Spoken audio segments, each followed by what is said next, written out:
Hello guys, welcome to I एग्जाम्पी।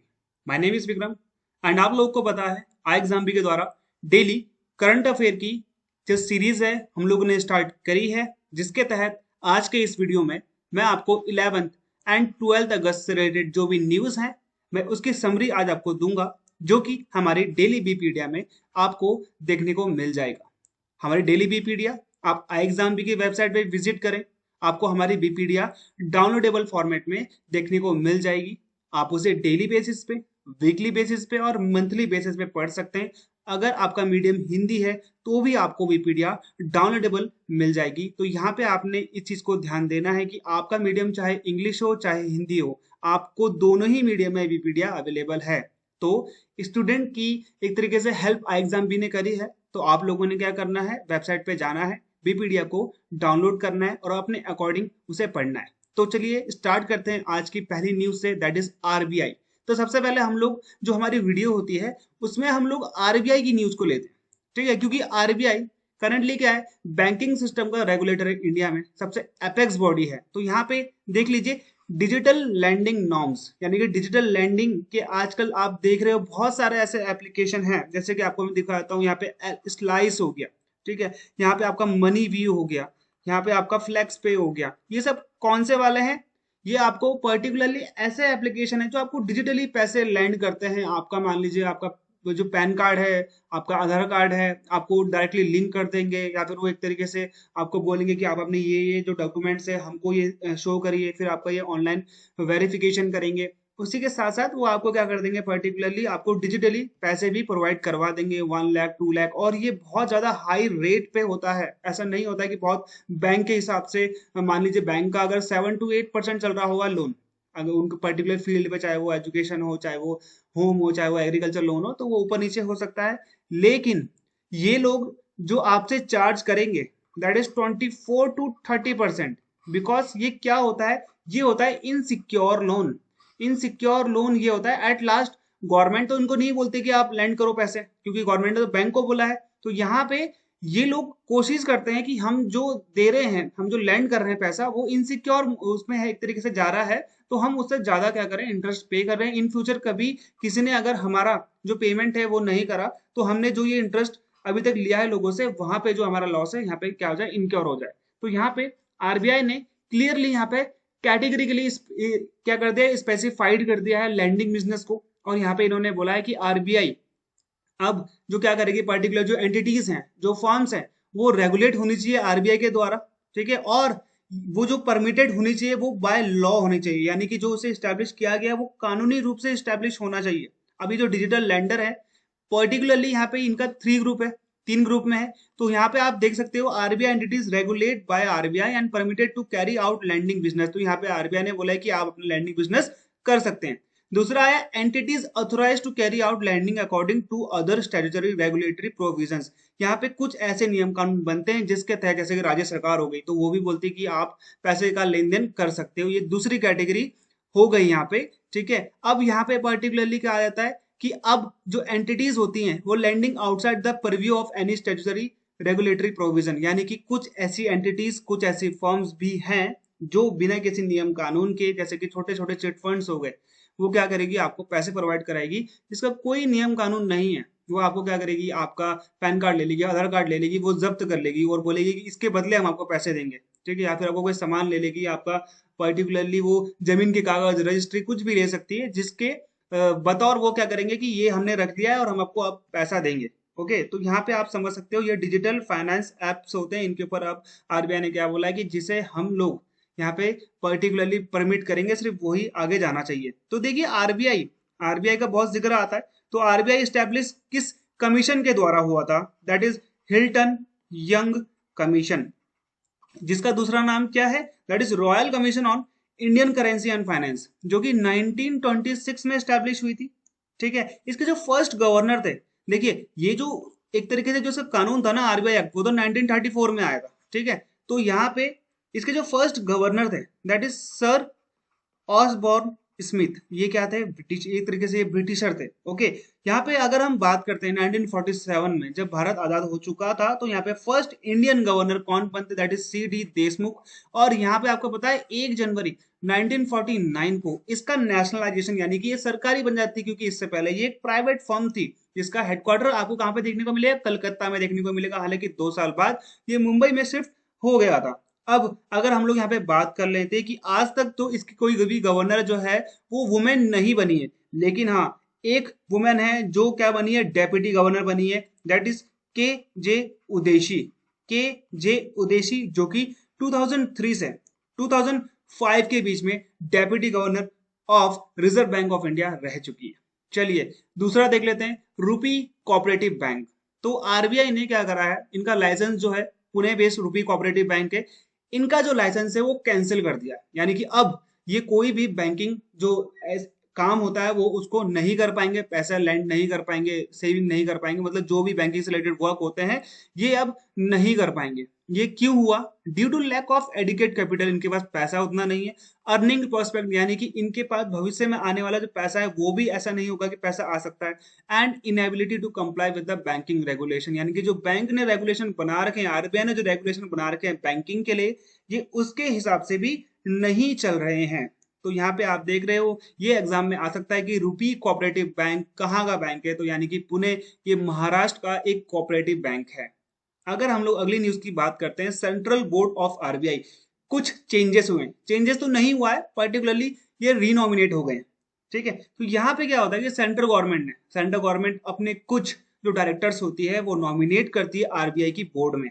तो सबसे पहले मैं आपको बता दूं जो ओवरऑल डायरेक्शन है आरबीआई का, यानी कि आरबीआई को क्या क्या करना चाहिए, मॉनेटरी पॉलिसी कमेटी है, ठीक है, वो कौन कौन से फैसले लेगी। तो आरबीआई पूरा का पूरा कंट्रोल कौन करता है, सेंट्रल गवर्नमेंट करती है, यूनियन गवर्नमेंट करती है। तो यहाँ पे ना 21 डायरेक्टर्स होते हैं जो कि पूरा पूरा ओवरऑल डायरेक्शन इसको देते हैं। तो यहाँ पे जो 21 डायरेक्टर होते हैं, एक तो गवर्नर हो गए जो कि शक्तिकांत दास हैं, साथ ही साथ में उनकी हेल्प के लिए आपको यहाँ पे 4 डेप्यूटी गवर्नर्स देखने को मिल जाएंगे। ठीक है, और यहाँ पे 2 रिप्रेजेंटेटिव्स होते हैं जो कि फाइनेंस मिनिस्ट्री से होते हैं, बेसिकली वो फाइनेंस सेक्रेटरी ही होते हैं। तो यहाँ पे 2 रिप्रेजेंटेटिव आपको कहाँ पे मिल जाएंगे, पर्टिकुलरली द फाइनेंस मिनिस्ट्री से। और 10 यहाँ पे गवर्नमेंट क्या करती है, नॉमिनेट करती है डायरेक्टर्स को, जो कि ये है, मैं आपको बता रहा हूँ, रीनॉमिनेट सतीश कशीनाथ मराठे, स्वामीनाथन गुरुमूर्ति, रेवती अय्यर एंड सचिन चतुर्वेदी। ये पार्ट टाइम है, non official director of central board of reserve bank of India. इनको रीनॉमिनेटेड करा है सेंट्रल गवर्नमेंट ने। तो यहाँ पे आपने इस चीज को ध्यान देना है। और यहाँ पे जब मैंने आपको बताया कि 10 क्या थे, गवर्नमेंट नॉमिनेटेड डायरेक्टर्स थे, तो यहाँ पे 4 क्या थे, directors represent local board. Local board कौन से थे, पर्टिकुलरली मुंबई, कोलकाता, चेन्नई और दिल्ली, जो आरबीआई के बोर्ड हैं 4 लोकल बोर्ड, ये पर्टिकुलरली वहां से आते हैं। और ये जो लोकल बोर्ड के हैं ये 4, इसमें जो 21 डायरेक्टर्स है, कुल मिला के ये जो कितनी बनाते हैं, इसकी स्ट्रेंथ को 21, ये कम और ज्यादा हो सकती है, डिपेंड अपॉन कि अभी आरबीआई को कितने जो डायरेक्टर्स हैं, कितने जो यहाँ पे नॉन ऑफिशियल मेंबर्स हैं, उनकी जरूरत है। ऐसा नहीं होता कि 21 के 21 हमेशा रहेंगे, कभी इसमें कम होता रहता है, ज्यादा तो नहीं होता है लेकिन कम होता रहता है। ठीक है, अगर हम लोग आगे बढ़ते हैं तो एक मैंने आपको ग्लिम्स दिखाया हमारी बीपीडीआई किस प्रकार से हम लोग क्या करते हैं, कवर करते हैं चीजों को। तो अगर हम लोग बात करें सेबी एंड फाइनेंशियल अवेयरनेस की, तो अब क्या होगा, देख लिए यहाँ पे जो इनकम टैक्स पेयर हैं इनको बीएड कर दिया, यानी कि जो भी व्यक्ति इनकम टैक्स देता है, अब वो अटल पेंशन योजना के अंतर्गत अपने आप को एनरोल नहीं करा पाएगा। कब से, अक्टूबर 1 2022 से। तो यानी कि आप मान लीजिए 2 महीने का टाइम भी नहीं है, तो 2 महीने के अंदर अंदर जिसने करा लिया तो वो करा सकता है। अदरवाइज जो भी इनकम टैक्स पे कर रहा है, चाहे वो प्राइवेट फॉर्म में काम करता हो, चाहे वो पब्लिक फर्म में काम करता हो, तो वो नहीं कर पाएगा। तो यहाँ पे आप ये देख लीजिए, अटल पेंशन योजना के बारे में मैं आपको थोड़ी बहुत चीजें बता देता हूँ। तो यहाँ पे पीएम क्या हुआ, पीएमएवाई, ठीक है, प्रधानमंत्री अटल पेंशन योजना, जिसे हम एपीवाई बोलते हैं, तो ये किसके अंतर्गत आता है, ठीक है, प्रधानमंत्री अटल पेंशन योजना। तो अटल पेंशन योजना बहुत इंपॉर्टेंट है, ये स्टैब्लिश हुई थी 2015 में, ठीक है, यानी कि 9 मई 2015 में इसको लॉन्च करा गया था। स्पेशली किसके लिए लॉन्च करा गया था, फॉर द पुअर्स, ठीक है, for the under privilege and workers, या फिर उनके लिए जो ऑर्गेनाइज सेक्टर के लेबर्स हैं, जैसे कि आपके क्या हो गए, रेडी वाले हो गए, जैसे कि आपके सब्जी बेचने वाले हो गए, इन सभी के लिए इन फ्यूचर कभी बुढ़ापे में जाकर उनको पैसे की जरूरत पड़े और उनका कोई सहारा ना हो, तो यहाँ पे इनके लिए ये पर्टिकुलरली स्कीम लाई गई है। तो ये जो एडमिनिस्ट्रेशन कौन करता है अटल पेंशन योजना का, तो ये करता है PFRDA, आपको पता है, pension fund regulatory and development authority. ये क्या है, पर्टिकुलरली पेंशन की सबसे एपेक्स बॉडी है भारत में, और ये किसके थ्रू इसको एडमिनिस्ट्रेट करती है, that is NPS, national pension system के तहत, जो कि स्टैब्लिश हुआ था 2004 में, जो कि किसके अंतर्गत आता है, that is ministry of finance के अंतर्गत आपको ये देखने को मिलेगा। और यहाँ पे जो APY है, अटल पेंशन योजना जो है, तो यहाँ पे ये जो सिटीजन है, तो ये 18 से 40 के बीच में जो भी सिटीजन है वो इसमें अपने आप को एनरोल करा सकते हैं, और बाद में जाकर जब ये 60 साल की इनकी उम्र हो जाएगी, तो यहाँ पे इनको 1000 से लेकर 5000 तक का पेंशन मिलेगा। तो यहाँ पे आपने इस चीज को ध्यान देना है, जितना पैसा वो जमा कराएगा उसके हिसाब से उसको एट द लास्ट 60 ईयर के बाद उसे ये पेंशन दी जाएगी। तो यहाँ पे मैंने आपको अटल पेंशन योजना के बारे में बताया है, that is very important for you guys. तो यहाँ पे आप देख सकते हो, यहाँ पे भी पूरी चीजें हम लोगों ने यहाँ पे बता रखी है कि कब लॉन्च हुआ था, कितने से कितनी एज होनी चाहिए, कौन इसको एडमिनिस्ट्रेटर करता है। तो यहाँ पे आप देख लीजिए 1000, 2000, 3000, 4000 एंड 5000 का यहाँ पे क्या है, पर्टिकुलरली कैटेगरी है, तो जो कि आपको 60 साल के बाद देखने को मिल जाएगी। तो ये कुछ इंपॉर्टेंट है जो कि है अटल पेंशन योजना का। अगला देख लीजिए, रिपोर्ट्स कौन सी न्यूज में थी, तो मॉर्गन स्टैनले। तो ये मॉर्गन स्टैनले, सबसे पहली बात तो इसका आप हेडक्वार्टर लिख लीजिए, दैट इज न्यूयॉर्क। ओके, अगर हम लोग इसकी बात करें CEO की, that is James Gorman, James Gorman. Okay, तो यहाँ पे इन्होंने क्या बोला है, मॉर्गन स्टैनले ने, इनकी रिपोर्ट है, बहुत इंपॉर्टेंट है। तो यहाँ पे इन्होंने बोला है, India is going to be the fastest growing Asian economy in 2022-23 के बीच में जो इंडिया है एशिया में सबसे फास्टेस्ट ग्रोइंग इकोनॉमी बनेगी। चाइना को भी पीछे छोड़ देगी, जापान को भी पीछे छोड़ देगी, बढ़ने में, डेवलपमेंट करने में, होने में नहीं, यानी कि ये क्या कह रहे हैं कि बनेगी बोल के, ठीक है, ग्रोइंग बोल रही है। तो they expect India GDP growth to average 7% during this period. यहाँ पे इन्होंने बोला है कि इस पीरियड के अंतर्गत भारत की जो GDP है वो 7% ग्रोथ करेगी। और इन्होंने यहाँ पे एक और चीज ऐड करी है कि जो इंडिया का कॉन्ट्रीब्यूशन है वो 28% किसमें रहेगा, एशियन इकोनॉमी में रहेगा, और 22% ग्लोबल ग्रोथ में रहेगा, यानी कि जो वर्ल्ड की जो इकोनॉमी है उसमें हमारा इतना प्रतिशत रहने वाला है। तो ये दोनों चीजें हैं आपके लिए काफी इंपॉर्टेंट हैं। इनिशिएटिव्स की अगर बात करें हम लोग, कौन कौन से इनिशिएटिव्स हैं जो कि यहाँ पे आपको देखने को मिली, स्माइल 75 इनिशिएटिव। देखिए स्माइल तो ना ये इनिशिएटिव है जो कि पहले भी लॉन्च हो चुका है, तो यहाँ पे आपको ध्यान देना है कि ये पहले भी लॉन्च हो चुका है। तो स्माइल लॉन्च यानी कि अभी ये लॉन्च डायरेक्टली नहीं हुआ है, ये आपका February 12, 2022 में लॉन्च हुआ था। अब इसके अंतर्गत जो ये 75 है ना, ये 75 चीजें किसको इंडिकेट करते हैं, ये 75 चीजें करते हैं 75 म्युनिसिपल कॉर्पोरेशन को। और यहाँ पे कुछ NGOs ने मिलकर क्या बोला है कि हम क्या करेंगे, जो पर्सन इंगेज है किसमें, भीख मांगते हैं, जो बैगिंग करते हैं, ठीक है, तो हम उनके रिहेबिलिटेशन में, उनके मेडिकल फैसिलिटीज में उनको काउंसलिंग कराएंगे, अवेयरनेस कराएंगे, एजुकेशन देंगे, स्किल डेवलपमेंट करेंगे।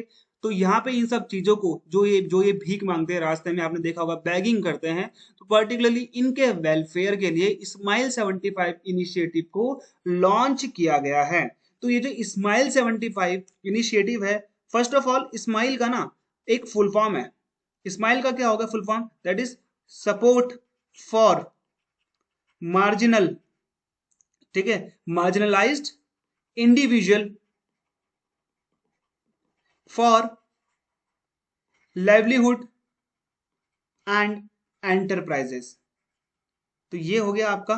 स्माइल कब लॉन्च हुआ था, तो यहाँ पे आप देख रहे हो 2022 में। और ये जो यहाँ पे पर्टिकुलरली क्या है, यहाँ पे आप देखोगे अगर कि इसके पीछे आपको क्या देखने को मिलता है, ठीक है, तो यहाँ पे आपको देखने को मिलेगा कि ये 2022 से 2026 के बीच में क्या करा गया है, लॉन्च करा गया है। ओके, तो यहाँ पे आप देखोगे अगर इसका बजट कितना एलोकेट करा गया, तो ये 2022 से 2026 के बीच में आपको 365 करोड़ का बजट इसमें एलोकेट करा गया है इनकी डेवलपमेंट के लिए, ठीक है। February 12, 2022 में इसको लॉन्च करा गया था। और ये किस मिनिस्ट्री के अंतर्गत आता है, तो यहाँ पे आपने ध्यान देना है, that is ministry of social justice and empowerment, ministry of social justice and empowerment. तो इसके अंतर्गत ये स्कीम को लॉन्च करा गया है और करंटली इसके यूनियन मिनिस्टर कौन है, यानी कि केंद्र में मंत्री कौन है, दैट इज वीरेंद्र कुमार। ठीक है, वीरेंद्र कुमार। तो ये आपको मैंने स्माइल के बारे में बताया है। अब देख लेते हैं हम कौन सी स्कीम जो है वर्तमान में अभी न्यूज में है, दैट इज प्रधानमंत्री आवास योजना, यानी कि PMAY अर्बन। देखिए, एक होता है अर्बन, एक होता है रूरल, यानी कि एक हो गया ग्रामीण, एक हो गया शहरी। तो यहाँ पे आपने इस चीज को ध्यान देना है। PMAY प्रधानमंत्री आवास योजना, इसके तहत क्या होता है कि जो होम लोन होते हैं उसमें सब्सिडी दी जाती है। ये बैंक के पास अगर आप जाओगे और आप बोलोगे कि मेरी मैं क्या हूँ, इकोनॉमिक वीकर सेक्शन से बिलोंग करता हूँ या फिर मैं इस कैटेगरी से हूँ, तो यहाँ पे बैंक जो पर्टिकुलरली वो आपको लोन दे रहा है होम लोन, वहां पे आपको सब्सिडी प्रदान करेगा। तो यहाँ पे जो PMAY है ये किस मिनिस्ट्री के अंतर्गत आता है, तो that is ministry of housing and urban affairs. ये आपने बहुत सुना होगा। इसको हम पर्टिकुलरली क्या बोलते थे, इनको हम शॉर्ट फॉर्म में बोलते हैं MOHUA, महुआ। ठीक है, तो ये आपने ध्यान देना है। ये प्रधानमंत्री आवास योजना लॉन्च कब हुई थी, तो दैट इज 2015, यानी कि 25 जून 2015 में इसे लॉन्च किया गया था। और करंटली मिनिस्टर कौन है MOHUA के, दैट इज हरदीप सिंह पुरी। ठीक है, तो ये आपने यहाँ पे ध्यान देना है। Hardeep Singh Puri is the currently minister of housing affair and housing and urban affair. ठीक है, अब यहाँ पे PMAY का एम क्या है, क्या एम रखता है ये, तो यहाँ पे इन्होंने एम करा है कि आपको क्या करना है, 2022 तक 2 करोड़ हाउसेस को बनाना है। अर्बन एरियाज में 2 करोड़ हाउसेस बन जाने चाहिए, ऐसा इनका एम है। तो यहाँ पे कैबिनेट ने अप्रूव कर दिया है कि जो प्रधानमंत्री आवास योजना है अर्बन वाली, इस मिशन को ये लोग क्या करेंगे, एक्सटेंड करेंगे कब तक, 31 दिसंबर 2024 तक, यानी कि 2 साल इसको और बढ़ा दिया है। हालांकि इनका जो 2022 तक मिशन था वो 2 करोड़ हाउसेस का था। दूसरा है यहाँ पे अटल पेंशन योजना। तो यहाँ पे मैं आपको ये चीजें पहले ही बता चुका हूँ कि इनकम टैक्स पेयर तो अब ये अलाउड नहीं होंगे।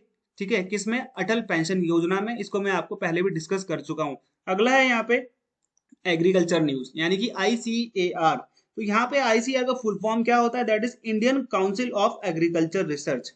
इसका जो हेडक्वार्टर है that is in new Delhi. ICAR ने लंपी स्किन डिसीज जो कि कैटल्स को हो रही थी बहुत ज्यादा, राजस्थान में 12 से 1500 कम से कम कैटल्स यहाँ पे मरी थी इस चीज से, और 20,000 से ज्यादा क्या हुई थी, प्रभावित हुई थी इस चीज से। राजस्थान में बहुत ज्यादा इसको देखने को मिला था। तो यहाँ पे आप ध्यान देना कि ICAR के डायरेक्टर जनरल अभी कौन है, तो दैट इज डॉक्टर हिमांशु पाठक। ठीक है, हिमांशु पाठक। और इनसे पहले कौन थे, that is doctor Trilochan Mohapatra. Trilochan Mohapatra. Okay, तो यहाँ पे आपने इस चीज को ध्यान देना है। ये कब बने, ये 1 अगस्त 2022 में बने। अभी आपने देखा होगा पर्टिकुलरली अभी 12-13 दिन ही हुए, 12 दिन ही हुए हैं इनको अभी ये बने हुए। तो यहाँ पे एक और चीज इंपॉर्टेंट है, ये एक ऑटोनोमस बॉडी है, किसकी, DARE की। DARE क्या है, department of agriculture research and education. ये जो इसका DG होता है ना, वो इसका सेक्रेटरी भी होता है, सेक्रेटरी ऑफ डेयर। ओके, तो यहाँ पे क्या हो गया, department of agricultural research and education. और ये किस मिनिस्ट्री के अंतर्गत आता है, तो ये हो गया आपका, आपको पता ही होगा, ministry of agriculture and farmer welfare. ठीक है, ministry of agriculture and farmers welfare. Okay, तो ये आपने यहाँ पे ध्यान देना है, इस चीज को बहुत इंपॉर्टेंट है। और ये वैक्सीन का नाम क्या है, तो यहाँ पे वैक्सीन का नाम आपको देखने को मिलेगा लंपी प्रो वैक इंड। ओके, तो ये हो गया आपका वैक्सीन का नाम। अब ये जो वैक्सीन है ना, ये वैक्सीन पर्टिकुलरली ICAR के 2 इंस्टीट्यूट्स ने मिलकर बनाया है। मैं यहाँ पे लिख देता हूँ ICAR NRCE, दूसरा है यहाँ पे आपका ICAR IVRI। ये जो NCRE है ना, ये आपका है हरियाणा, यानी कि हिसार में है। ठीक है, यहाँ पे मैं लिख देता हूँ हिसार। और जो दूसरा है जो आपका IVRE है, ये है आपका इज्जत नगर, जो कि आपका यूपी में पड़ता है। IVRI का फुल फॉर्म क्या है, इंडियन वेटरनरी रिसर्च इंस्टीट्यूट। और अगर मैं NRC की बात करूं, नेशनल रिसर्च सेंटर ऑन इक्विम। तो ये आपने यहाँ पे इस चीज को ध्यान देना है। अगली अगर न्यूज को हम लोग देखेंगे जो कि रिलेटेड है स्पोर्ट्स से, यानी कि AIFF footballer of the year 2021-22। तो ये कैटेगरी है ऑल इंडिया फुटबॉल फेडरेशन की। तो women's footballer of the year रही है Manisha Kalyan, men's footballer of the year रहे Sunil Chhetri, women's emerging footballer of the year Martina Thokchom man emerging footballer of the year Vikram Pratap Singh. Best referee किसको मिला है? क्रिस्टल जॉन को मिला है। बेस्ट असिस्टेंट रेफरी मिला है उज्जवल हल्दर। ओके, तो यहाँ पे जो AIFF है, इसकी जो गठन हुआ था, इसका फाउंडेड हुई थी 23 जून 1937 को, और इसका हेडक्वार्टर आपको देखने को मिलेगा न्यू दिल्ली में। कुछ इस प्रकार से टेबल फॉर्म में हमने बीपीडीआई में इसको कवर किया है। अगर आप लोग देखोगे कुछ इंटरनेशनल न्यूज के बारे में, तो dozens in China infected with Langya virus. ठीक है, तो यहाँ पे आप देखोगे एक नया वायरस है, एक नया वायरस दोबारा से एक चाइना में क्या हो चुका है, पर्टिकुलरली रेज हो चुका है, कॉल्ड लंगिया हेनिपा वायरस और LayV. Okay, has been found in China, that is also found in shrews. ठीक है, the infection were found in China's eastern Shandong and central Henan provinces. तो ये देखिए यहाँ पे इनके ना 24 प्रोविनेंस है, उनमें से ये जो 2 प्रोविनेंस है शेंडोंग और सेंट्रल हेनान, तो यहाँ पे इसका ज्यादा प्रभाव देखने को मिलता है। जो पेशेंट है उन्होंने क्या बोला है कि हमको कुछ सिम्टम्स दिखे हैं, किसके? फीवर के, फटीग यानी कि थकने के, कफ, नोजिया एंड हेडेक, ये इसके क्या है पर्टिकुलरली सिम्टम्स है। और यहाँ पे इन्होंने क्या बोला? Develop blood cell abnormalities and impaired liver and kidney functions. तो आप यहाँ पर देख रहे हो कि कुछ इम्पेयरनिटी यहाँ पे आपको देखने को मिल जाएगी, कुछ जिसको ये वायरस हो रहा है पर्टिकुलरली उसके ये फैक्टर्स हैं। तो यहाँ पे चाइना आपको पता है कैपिटल बीजिंग है, करेंसी रेनबिनबी और युआन भी है। प्रेसिडेंट शी जिनपिंग जो कि माओइस्ट हैं, पर्टिकुलरली ये कम्युनिस्ट देश है, यहाँ पे कम्युनिस्ट पार्टी है, एक ही पार्टी है, सिंगल पार्टी डोमिनेंस है। अगर हम लोग साइंस एंड टेक्नोलॉजी की बात करें, जो कि स्पार्क एक नया वर्चुअल स्पेस म्यूजियम है जिसको इसरो ने लॉन्च किया है, इंडियन स्पेस रिसर्च ऑर्गेनाइजेशन, जिसकी स्टैब्लिशमेंट हुई थी 15 अगस्त 1969 को, जिसको हेडक्वार्टर आपको देखने को मिलेगा बेंगलुरु में। इसके फाउंडर कौन थे? That is Vikram Sarabhai. विक्रम साराभाई को ये यहाँ पे जो लिखा है, that is the father and also a founder of space mission in India. तो यहाँ पे जो इसरो है, इन्होंने एक इनोवेटिव आइडिया लिया है ताकि ये जो इनका शोकेस कर पाए digital content regarding various ISRO mission, जो यहाँ पे इनके शुक्रयान है, चंद्रयान है, मंगलयान है, इनके बारे में जो भी न्यूज़ेस हैं ये यहाँ पे आपको बता पाएंगे डिजिटल फॉर्म में। तो यहाँ पे जो वर्चुअल स्पेस म्यूजियम है स्पार्क, इसको क्या करा है? लॉन्च करा है। इसरो के चेयरमैन है एस सोमनाथ। तो यहाँ पे आपने इसको ध्यान देना है, S Somnath is currently ISRO chairman. तो ये जो प्लेटफॉर्म है, ये सेवरल डॉक्यूमेंट्स आपको दिखाएगा, इमेजेस दिखाएगा, वीडियोस दिखाएगा, जो कि इसरो ने लॉन्च की थी। इसरो लॉन्च व्हीकल्स कौन कौन से हैं? PSLV है, GSLV है और SSLV है, ये तो आपको पता है। अभी ये हाल ही में फेल हुआ है। Polar satellite launch vehicle, geosynchronous satellite launch vehicle, small satellite launch vehicle, ये 3 टाइप के आपको व्हीकल आज की डेट में इसरो के पास देखने को मिल जाएंगे। और यहाँ पे सैटेलाइट एंड साइंटिफिक मिशन जो कि इसरो करता है, उनके बारे में सभी सभी जो जानकारी है, डॉक्यूमेंट्स, उनकी इमेजेस यहाँ पे जो इसरो है डिजिटली फॉर्म में आपको प्रोवाइड कराएगा। तो यहाँ पे कुछ इस प्रकार से हमने आज की जो न्यूज है, जो 2 दिन की न्यूज है, उसको एनालिसिस करा है। वीडियो पसंद आया है तो आपने कमेंट जरूर करना है, मैं आपके कमेंट का आंसर जरूर करूंगा। वीडियो को लाइक करें, शेयर करें और चैनल को सब्सक्राइब जरूर करें। बीपीडीआई को अवेल करने के लिए iExamB की वेबसाइट पे जाएं, हिंदी और इंग्लिश दोनों माध्यम में आप उसे पढ़ सकते हैं। और अगर आप डेली, मंथली और वीकली किस भी हिसाब से पढ़ना चाहते हैं, आप उस हिसाब से पढ़ सकते हैं। और जो भी आपका कोई क्वेश्चन है कमेंट में लिखिए नीचे, मैं आपको उसका आंसर करूंगा। मिलते हैं हमारे नेक्स्ट वीडियो में, तब तक के लिए गुड बाय।